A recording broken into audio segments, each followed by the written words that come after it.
Grace and peace to you all. I'm Pastor Mark Panahon Jr. from St. Matthew's Church Filipino Ministry here in Glendale, California.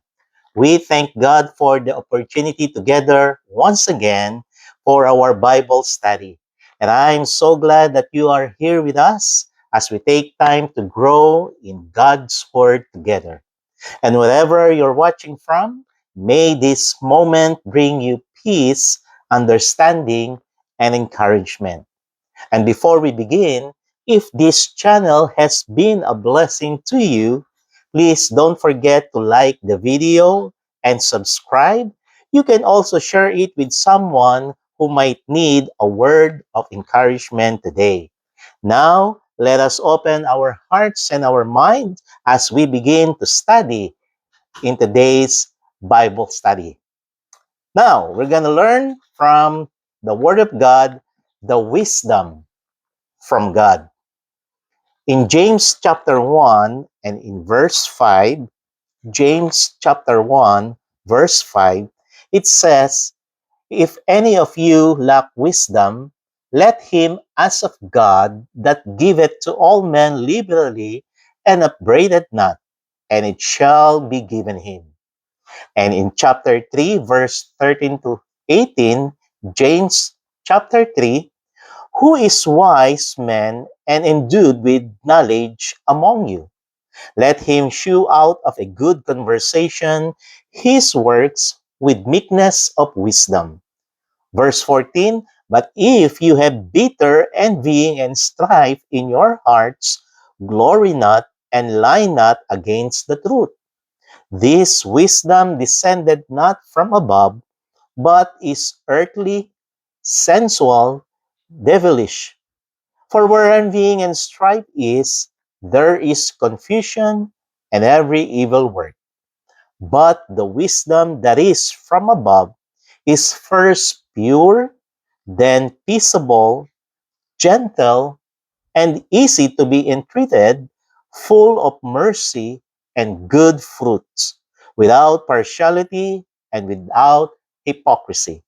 And in verse 18, "And the fruit of the righteousness is sown in peace of them that make peace." People of God, let us now see the difference one decision makes.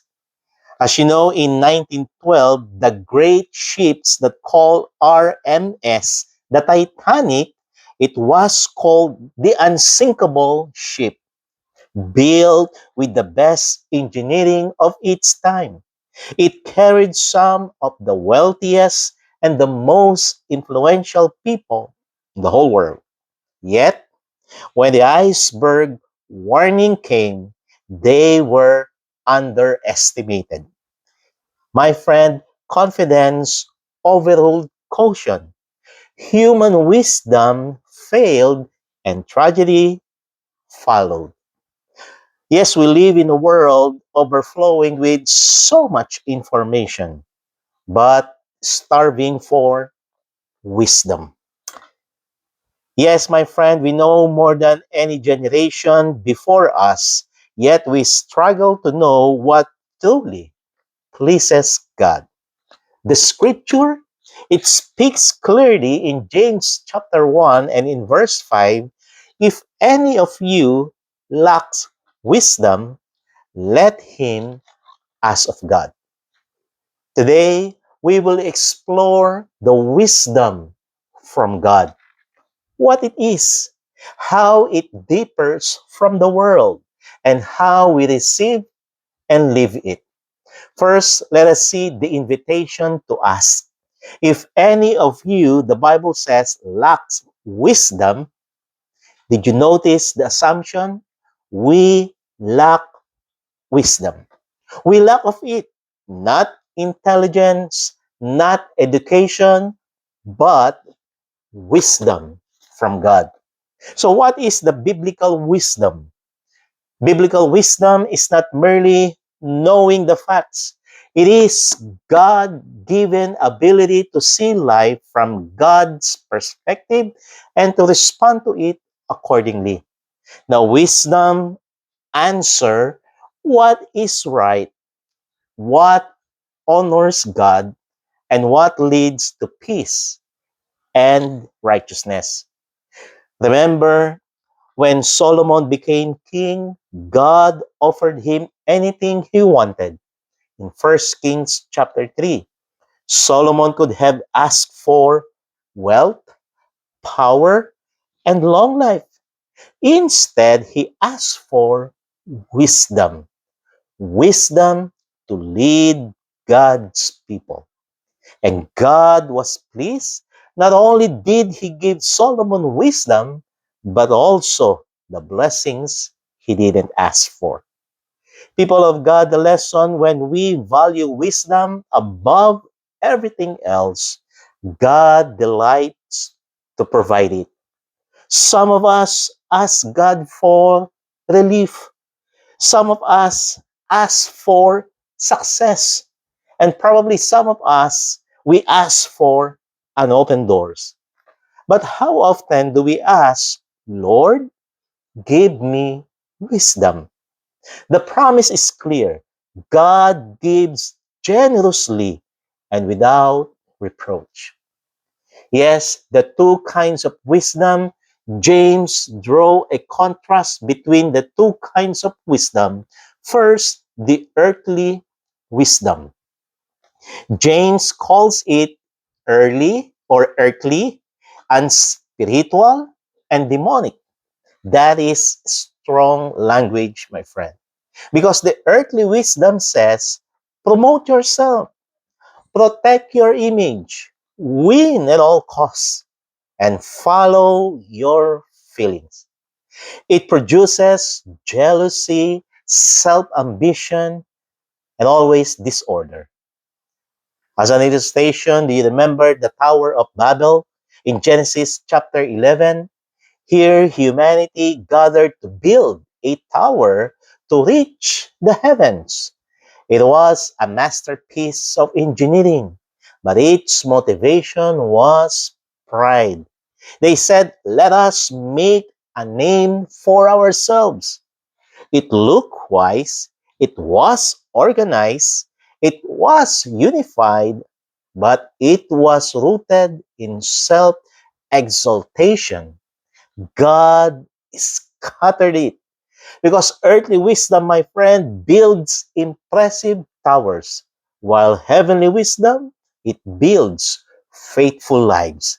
So there's an earthly wisdom. Secondly, there's what we call the wisdom from above. In James chapter 3 and in verse 17, the Bible says, but the wisdom from above is first pure, then peaceable, gentle, open to reason, full of mercy and good fruits, impartial and sincere. Notice the fruit, my friend. Heavenly wisdom is pure. It means it's morally clean. Secondly, peaceable, which means it promotes reconciliation. Thirdly, it says gentle, not harsh or dominating. Fourthly, it says it's open to listen, which means teachable. Then it says full of mercy, that it means compassionate. And last, it says impartial and sincere, that is without hypocrisy. That is the heavenly wisdom. Jesus and the woman that was caught in adultery, you can read that in John chapter 8. The religious leaders brought a woman caught in adultery before Jesus Christ. Now the law demanded stoning to death. They wanted a trap, but Jesus responded with wisdom from above, and he said, let him who is without sin cast the first stone. Jesus, my friend, upheld holiness but extended mercy. He exposed the hypocrisy, but he restored dignity. That is what we call heavenly wisdom. Truth without cruelty, mercy without compromise. And then we can see the source of true wisdom. Wisdom from above does not originate in culture, or we can probably say in academia or in social media, but it comes from God. Well, Christ Himself is the wisdom of God. The Apostle Paul calls Christ as the wisdom of God in 1 Corinthians 1:24. Because to know Christ is to know wisdom, and to follow Christ is to walk wisely. My friends, as you see the cross, to the world, the cross look foolish, it is weak, defeated. Yet the cross, my friend, accomplished what human wisdom could never accomplish. And that is what we call the salvation. Worldly wisdom says, save yourselves. But God's wisdom, it says, lose yourself to save others. The cross proves that what seems foolish to men may be glorious to God. So next, we can see the practice of wisdom. How do we grow in wisdom? First, ask in faith. Jesus says, ask without doubting, because wisdom, it requires trust. Secondly, not only ask in faith, but fear the Lord. Proverbs chapter 9 and in verse 10, the Bible says, Proverbs 9 verse 10, the fear of the Lord is the beginning of wisdom. It means reverence, fear. Fear, reverence for God, it aligns our hearts. And then thirdly, not only as in faith, fear the Lord, but thirdly, obey what you already know. Because wisdom grows through our obedience. In the book of Matthew chapter 7, you can see that Jesus Christ tells of the two builders. One builds on the sand, and the other one builds on the rock. Both hear the words, but only one obeys. The storms reveals the foundation. Wisdom is not only hearing the sermons, but wisdom is building on them. Next, we can see the result of wisdom. James chapter 3 verse 18, the Bible says, a harvest of righteousness is sown in peace by those who make peace. My friend, where wisdom from God reigns, marriage grows stronger, churches grow healthier, the leaders grow humbler, conflicts grow smaller, and Christ grows larger.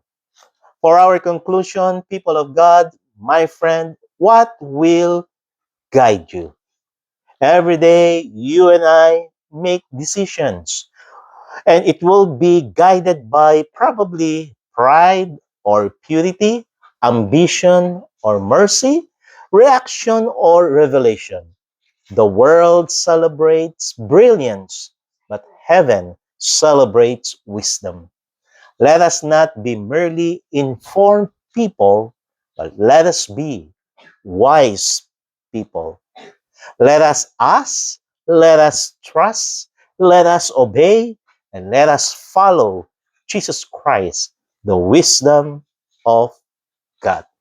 And may our lives reflect not the noise of earthly wisdom, but by the beauty of wisdom from above.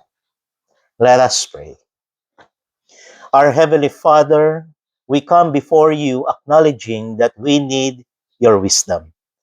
O God, in the world full of noise, opinions, and competing voices, Lord, let the peace you give guard our hearts. Let the life you promise shape our days, and let the reality of your resurrection steady us in every storm.